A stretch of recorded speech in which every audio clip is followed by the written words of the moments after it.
नमस्कार दोस्तों, जय सिया राम। मैं सीमा सिंह अपने चैनल लाइफ लेसन विद सीमा में एक बार फिर से आप लोगों के साथ एक नए वीडियो लेकर उपस्थित हूँ। दोस्तों, आप लोग जानते ही होंगे 29 जनवरी दिन सोमवार यानी कि कल सकट चौथ है। सकट चौथ हमारे देश में बहुत सी जगहों पे तिल चतुर्थी के नाम से भी जानी जाती है। इस दिन गणेश जी का विशेषतः पूजन होता है और हमारे यहाँ हमारे गांव में जिस तरीके से पूजन होता है वो विधि और कहानी मैं आप लोगों के साथ शेयर करने जा रही हूँ। दोस्तों, आज के दिन हमारे यहाँ मतलब सकट चौथ के दिन हमारे यहाँ सुबह जिन महिलाओं के पुत्र होता है, पुत्री होती है, संतान होती हैं, वो महिलाएँ व्रत रखती हैं, सुबह उठकर स्नान आदि करके साफ वस्त्र पहनती हैं। इसके बाद बाजरे के आटे को भूनकर उसकी पंजीरी काले तिल को डाल के बनाई जाती है और उस पंजीरी से थाली में एक बकरे की आकृति बनाई जाती है।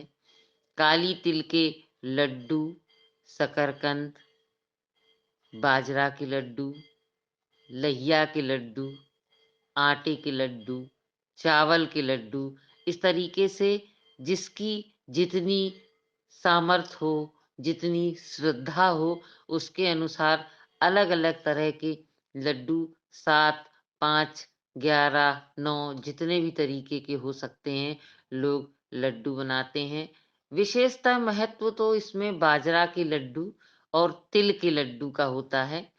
तो और उसके साथ आप जो भी चाहें वो लड्डू बनाए जाते हैं। लड्डू बनाने के बाद एक जगह साफ करके कच्चा है तो लीपें, पक्का फर्श है तो पोछा लगा के चौक बनाई जाती है। चौक पे पटा रखा जाता है।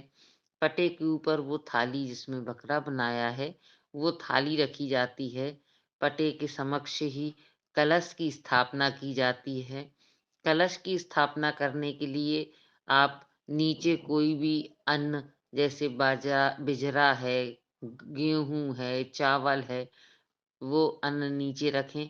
उसके ऊपर तांबे का पात्र जल से भरा हुआ, उसके ऊपर एक कटोरी में कोई भी अनाज विशेषतः चावल रखने का प्रावधान है। उस अनाज को रखें।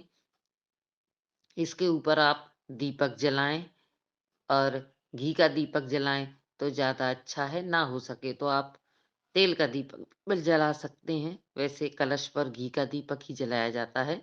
उसके नीचे आप पड़ुए के 5 छोटे-छोटे टुकड़े जिन्हें हम गौर कहते हैं, वो कलश के सामने रखे जाते हैं। और आजकल तो लोग घर में हम पड़ुए को सान के बढ़िया सी आकृति बना लेते हैं गौर की, तो वो गौर रखी जाती हैं। इसके बाद बकरे के सर पे इसमें शकरकंद का भी विशेष महत्व है।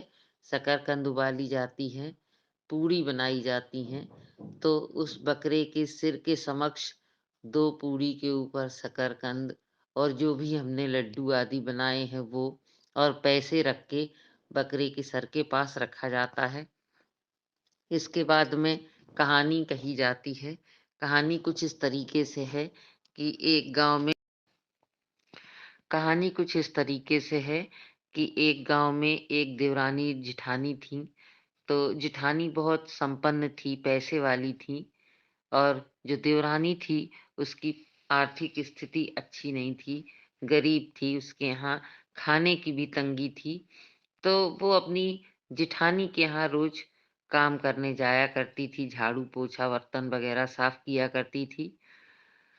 तो इसी तरीके से क्रम चलता रहा और चलते-चलते सकट चौथ का व्रत के 1 दिन पहले का समय आया, तो उस जिठानी ने कहा कि बहन मेरे को कल व्रत के लिए तिल, चावल और जो भी धान्य है वो सब साफ करके फटक के और उसका चूर्ण बना दो। तो देवरानी ने तिल, चावल, गेहूँ, बिजरा जो भी उसने बताया सभी धान्य साफ करके, फटक के चूर्ण बना के रख दिया और जब शाम को अपने घर जाने लगी तो उसने जेठानी से कहा कि बहन, ये जो सामने साफ करते समय अनाज गिर गया है, क्या मैं इसे अपने साथ ले जा सकती हूँ? तो जेठानी ने कहा, ठीक है, तुम इसे ले जाओ। तब वो उस अनाज को लेकर के घर आती है। रात में उसको फिर से दोबारा हाथों से साफ करती है।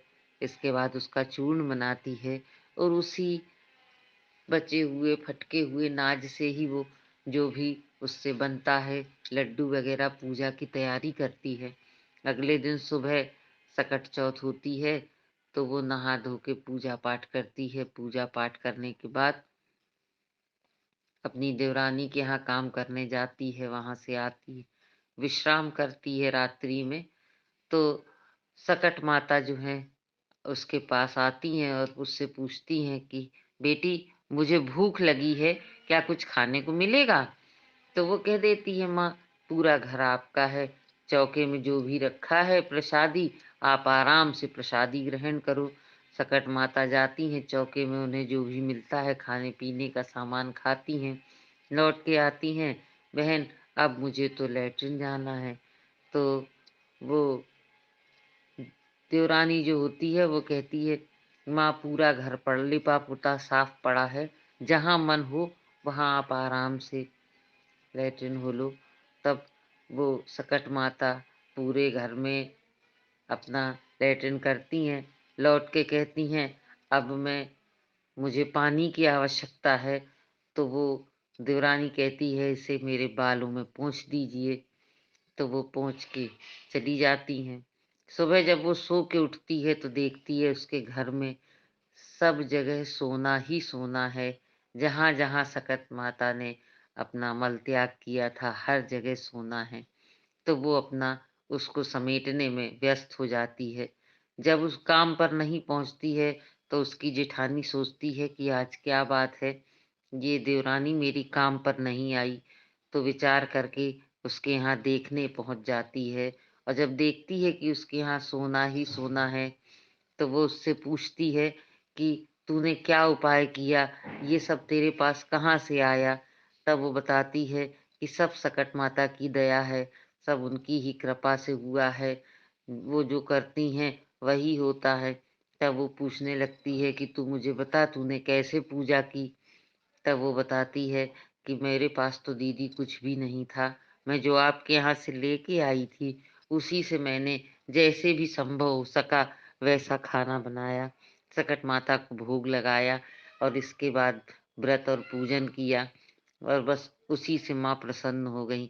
जब अगली बार सकट चौथ आती है, तो जेठानी सब कुछ संपन्नता होने के बाद भी देवरानी से कहती है, मैं तेरे यहाँ आज काम करूँगी, धान-धान्य सफाई करूँगी। तब वो देवरानी मना करती है लेकिन वो नहीं मानती है और जैसे पहले देवरानी ने जेठानी के यहाँ अन्न वगैरह साफ किया था, वैसे वो वहाँ पे तिल, चावल और गेहूँ का वगैरह साफ करती है और जो फटकने के बाद बचता है, वो उससे पूछती है, बहन, ये मैं ले जाऊँ? तो वो भी कह देती है, हाँ ठीक है, ले जाओ। जब वो उस फटके हुए सामान को लेकर घर पहुंचती है तो उसी से भोग बनाती है और इसके बाद अगले दिन माँ का व्रत रखती है। जब रात में सकट माता आती हैं तो पूछती हैं, जैसे जैसे देवरानी ने जो जो कहा था वही वो भी कह देती है। इसके बाद में सुबह जब वो सो के उठती है तो उसके पूरे घर में गंदगी पड़ी होती है। वो दौड़ के अपनी देवरानी के पास जाती है, कहती है, बहन, तूने मुझे क्या उल्टा सीधा बता दिया? देख, मेरे घर तो इतना गंदगी फैली हुई है। तब वो कहती है कि बहन देखो, मेरे पास तो कुछ था नहीं, मेरे पास जो कुछ आपके घर से मैं लाई थी वही था, तो इसलिए मैंने इस तरीके से पूजा करी। लेकिन आपके पास तो भगवान की दया से सब कुछ था, तो आपने ऐसे पूजा क्यों की? आप अपने अच्छे भाव से जितनी संपन्नता थी, उसके हिसाब से भगवान का भोग माता रानी का बनाती, पूजन करती और तब उन्हें प्रसन्न करने का प्रयास करती। आपने माता के साथ छल करने का प्रयास किया है, इसलिए आपके यहाँ गंदगी है। तब वो दौड़ कर गई, अपने घर में सफाई की, फिर उसने बहुत सारे तरीके के विभिन्न प्रकार के लड्डुओं को बनाया और इसके बाद विधि-विधान से माता रानी का पूजन किया। तब उसका जो माता रानी रुष्ट थीं, वो प्रसन्न हुईं। इतना ही, जैसे ही उन लोगों को माता रानी ने संपन्नता दी, वैसे माता रानी सबके घर में सब तरीके से सुख, शांति और संपन्नता दें। इस तरीके की कहानी कह के फिर अपने बालक से वो जो बाजरे का बकरा है, उसका सिर कटवाया जाता है और जो सिर का भाग है, वो माँ प्रसाद के रूप में ग्रहण करती हैं। बाकी भाग प्रसाद के रूप में बाँट दिया जाता है। इस तरीके से सकट चौथ का व्रत रखा जाता है। इससे बच्चे दीर्घायु होते हैं, घर में धन-धान्य की संपन्नता होती है, किसी चीज़ की कमी नहीं होती है, सकट माता प्रसन्न होती हैं। तो मेरी यही आप लोगों से कामना, यही आप लोगों से मेरा कहना है कि सभी लोग जिनके घर भी सकट चौथ का व्रत होता है, कल विधि-विधान से नियम पूर्वक सामर्थ्य के हिसाब से अपने लड्डू वगैरह बना के माता सकट को प्रसन्न करें और उनका पूजन अर्चन करें। जय सिया राम, नमस्कार।